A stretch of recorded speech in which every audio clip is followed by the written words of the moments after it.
আমরা আজকে আমাদের প্রজেক্টটা সেটআপ করব এক্সপ্রেস.js দিয়ে। এর জন্য আমরা যেটা করব, শুরুতেই এই স্ক্রিপ্টের ভেতরে আমরা স্টার্ট স্ক্রিপ্টটা লিখে ফেলবো, যেটা আমরা আগেও লিখেছিলাম নোডমনের সাহায্যে। নোডমন দিয়ে app.js। এখন app.js তো নাই, তাহলে আমরা app.js-টা ক্রিয়েট করে ফেলি।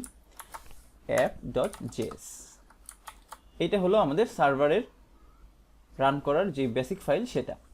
তো শুরুতে যেটা করব, আমি একটা কনস্ট্যান্ট নিব এবং এই কনস্ট্যান্টের নাম দিচ্ছি আমি এক্সপ্রেস, এবং এর ভেতরে আমি ইম্পোর্ট করে নিচ্ছি, অর্থাৎ রিকোয়ার লিখে আমি এর ভেতরে আমি ইম্পোর্ট করে নিচ্ছি আমাদের যেই এক্সপ্রেস ইনস্টল করা আছে সেটা।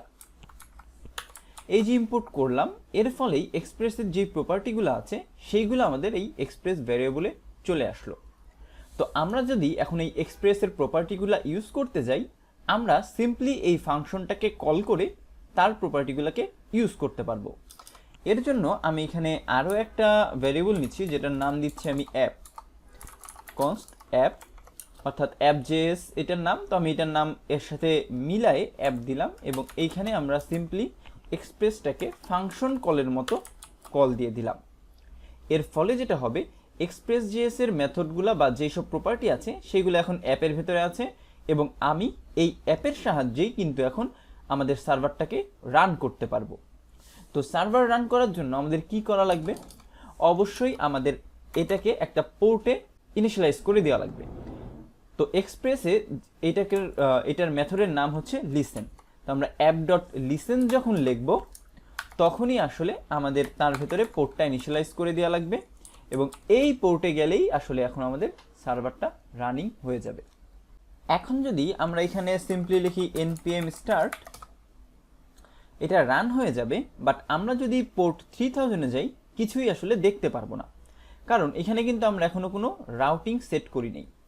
আমরা যেরকম নোডে কোনো রাউটিং সেট না করে একটা ফাংশনে চলে যেতে পেরেছিলাম, এইখানে আসলে অত ডাইরেক্টলি যেতে পারবো না, আমাদের কিছু প্রসেস ফলো করা লাগবে। তো রাউটিংয়ের বিষয়টা আমরা পরে দেখব। আমরা মেইন একটা কনসেপ্ট নিয়ে আলোচনা করব এক্সপ্রেসের, সেটা হচ্ছে মিডলওয়্যার। এই মিডলওয়্যার কি? মিডলওয়্যার হচ্ছে এমন একটা ফাংশন সিস্টেম যার মাধ্যমে আমরা একটা ফাংশন থেকে আরেকটা ফাংশনে কল করতে পারবো। বিষয়টা কিরকম একটু দেখাই। আমরা সাপোজ এইখানে app.use লিখছি। app.use লেখা মানে হচ্ছে আমাদের অ্যাপটা আসলে কি ইউজ করবে, বা এর ভেতরে যদি কোনো প্রপার্টি দিতে চাই সেটা কি ইউজ করবে। তো এইখানে আমরা সিম্পলি একটা ফাংশন রিসিভ করছি, অ্যারো ফাংশন। আমাদের ফাংশনে কি কি মেথড ছিল প্রিভিয়াসলি? একটা ছিল রিকোয়েস্ট, এবং তারপরে ছিল রেসপন্স। এবং এই রিকোয়েস্ট এবং রেসপন্সের সাথে সাথে আমাদের আরও একটা মেথড দিচ্ছে এক্সপ্রেস, যেটা হচ্ছে নেক্সট। নেক্সটের কাজে আমরা পরে আসছি, বাট এটা হচ্ছে আমাদের সিম্পলি একটা app.use এর ভেতরে অ্যারো ফাংশন, যার কাজ হবে শুধুমাত্র প্রিন্ট করা হ্যালো। হ্যালো। এটা সেভ দিলাম, আমাদের অটো রিস্টার্ট হয়ে গেল, এবং আমাদের ব্রাউজারে এসে লোকাল হোস্ট 3000 লেখার পরে এটা লোডিং হতে থাকলো। এবং যদি আমাদের কোডে যাই, এখানে দেখেন হ্যালো লেখাটা চলে এসেছে।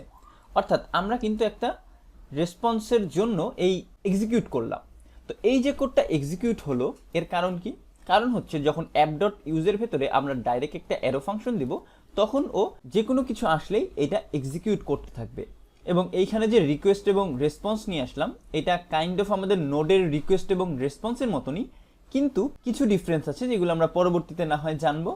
বাট এখানে যে নতুন নেক্সট ফাংশনটা আসলো, এইটা হলো আমাদের মিডলওয়্যারের একটা মেথড, যেটা পরবর্তী মিডলওয়্যারকে কল করে। তো আপনারা দেখেন, এই যে কোডটা লিখলাম, এটা যেহেতু একবার এক্সিকিউট হয়ে গেছে, আমরা যদি ভাবি যে এইখানে আবার app.use লিখে এটা লিখলাম হ্যালো 1 2 3, এবং এইটা সেভ দেওয়ার পরে আমার অলরেডি একবার হ্যালো প্রিন্ট হয়ে গেছে, কারণ আমাদের এই সার্ভারটা অলরেডি ঘুরছিল। এটা অফ করে দিলাম, এবং আরেকবার আমি যদি রিকোয়েস্টটা সেন্ড করি, আমাদের টার্মিনালে চলে যায়। এবার এখানে দেখেন আমাদের হ্যালোই আসতেছে, আমাদের কিন্তু হ্যালো 1 2 3 আসছে না। এর কারণ কি? আমি কিন্তু অলরেডি বলেছি যে এই app.use করার ফলে এটা কিন্তু বারবার এক্সিকিউট হবে। তাহলে এইটা কেন এক্সিকিউট হলো না?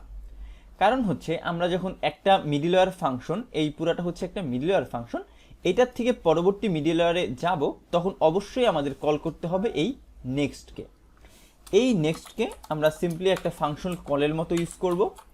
যদি ইউজ করি তাহলে দেখেন ইমিডিয়েটলি কিন্তু আমার হ্যালো 1 2 3 চলে আসলো, কারণ অলরেডি আমার সার্ভারটা রানিং ছিল। তো এর জন্য আমাদের নেক্সটটা ইউজ করা লাগবে। একটা নেক্সট ফাংশন কলের মাধ্যমেই আমরা পরবর্তী যে মিডলওয়্যার আছে তার কাছে চলে যেতে পারি। এই মিডলওয়্যার ইউজ করার সুবিধাটা কি? সুবিধা হচ্ছে আপনার একটা বড় কোডকে আপনি কিন্তু ছোট ছোট ভাগে এখন ভাগ করে লিখতে পারেন, এবং এরকমও করতে পারেন যে আপনার কোনো একটা কোড এক্সিকিউট হলে যদি সফলভাবে এক্সিকিউট হয় তাহলে আপনি পরবর্তী মিডলওয়্যারে যাবেন, এবং যদি সফলভাবে এক্সিকিউট না হয় তখন আপনি অন্য কাজ করবেন। এবং একটা কোডকে কিন্তু এই মিডলওয়্যারের সাহায্যে খুব সুন্দরভাবে মেনটেন করা যায়, এবং কোড খুব কম লেখা লাগবে রিইউজেবিলিটির কারণে। তো আশা করি আপনারা বুঝতে পেরেছেন যে আসলে মিডলওয়্যারের কাজটা কি এবং কিভাবে আমরা নেক্সট ফাংশন কল করব এবং কখন কল করব। তো আজকের ভিডিও এই পর্যন্তই, সবাইকে ধন্যবাদ।